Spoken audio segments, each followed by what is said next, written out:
আপনার পীর সাহেব যে আল্লাহর ওলি, উনি ঠিক পেলো কিভাবে? এটা আমাকে বলুন তো।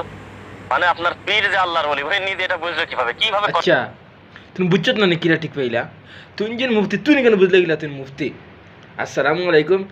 তো আহলে হবিস কাজ্জাব বিন ইবলিসের বংশধর ও কিলা কইছে শুনছনি? হে বুঝছে না, হে আবার মুফতি, হে বুঝছে না তাই যে অলি হলে কিলা বুঝাইলে হে তাই অলি, হে যেন মুফতি। আচ্ছা তুই যে মুফতি, তুই কেন বুঝলে গেলা তুই মুফতি? কিলা বুঝছে তো খসাইন তোর যেন আকাবির রকলা দরি দরি তুই পড়িস না খরচ তোর বেলা তুই মুফতি হইছত নানি ওলা অলিও হডে ওলা।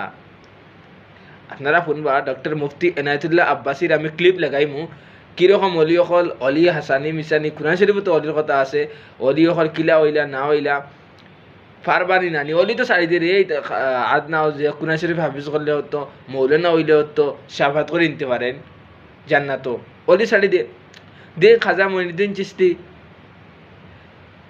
শাহজালাল অলি অকল নিয়ে তিন মানুষ না দিয়েই কাজ্জাব বিন ইবলিসের বংশধর আহলে হবিস।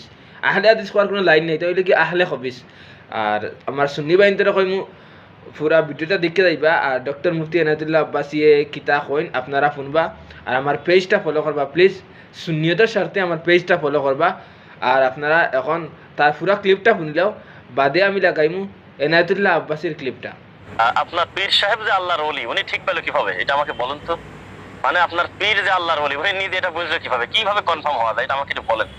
জান্নাতে সুসংবাদ প্রাপ্ত ব্যক্তি কান্নাকাটি করে আল্লাহর কাছে, আল্লাহ তোমার অনুগ্রহ ছাড়া আমরা ক্ষমা পাবো না গো, আল্লাহ তুমি আমাদের প্রতি ক্ষমা। আসসালামু আলাইকুম।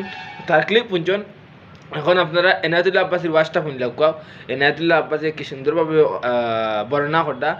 তো ডক্টর মুফতি এনায়েতুল্লাহ আব্বাসির ক্লিপটা শুনলে আপনারা। কোরআনের কোথাও পীরের কথা উল্লেখ আছে কিনা? সুন্দর প্রশ্ন করেছেন। আচ্ছা ভাই, কোরআনের তাফসীর পড়তে মুফাসসিরের কাছে যাওয়া যায় কিনা? জায়েজ। কথা বলেন। জায়েজ। জায়েজ। হাদিস শিখতে মুহাদ্দিসের কাছে যাওয়া জায়েজ। ফতোয়ার জন্য মুফতির কাছে যাওয়া জায়েজ। ইলমে তাসাউফ তরিকত শিখতে পীরের কাছে যাওয়া জায়েজ। শুধু জায়েজ না, ওয়াজিব। এটা কি ওয়াজিব? কেন ওয়াজিব? প্রশ্ন আসে না? নামাজ পড়া কি? ওযু করা কি? ওযু করতে পানি জোগাড় করা কি? হিরো ফরজ। উসুলের নিয়ম মা ইউবজি ইলাল ফারজে ফাহুয়া ফারজু, ফরজের জন্য যেটা দরকার ওটা ফরজ। তাসাউফ তরিকত শিক্ষা করে আল্লাহর মারিফত অর্জন করা ওয়াজিব, আর তা শিখতে পীরের কাছে যাওয়া ওয়াজিব। কথা বুঝেন নাই? পীরের কাছে যায় মানুষ সোহবতের জন্য। বলবেন পীর ধরার কথা কি আল্লাহ কোরআনে বলছেন? বলছেন। সূরা তাওবা 119 নম্বর আয়াতে আল্লাহ বলেছেন, ইয়া আইয়ুহাল্লাযীনা আমানুত্তাকুল্লাহা ওয়া কুনু মা'আস সাদিকিন। মুমিনরা আল্লাহকে ভয় করো আর সত্যবাদীদের সোহবত নাও।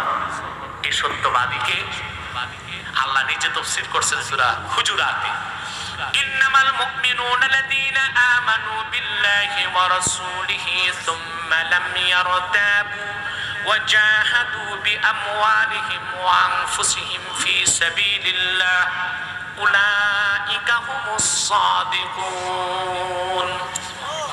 আল্লাহ কোরআনে বলে দিয়েছেন সাদিকিন কারা, সত্যবাদী কারা।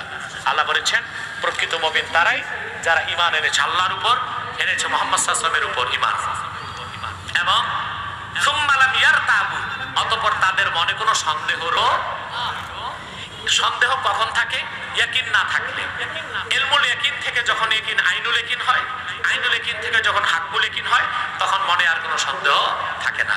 এই ইয়াকিন ঠিক তখনই হয় যখন মানুষ মারিফতের নূর অর্জন করে, আর সেই মারিফত শিখার জন্য আল্লাহ ওয়ালার কাছে যেতে হয়।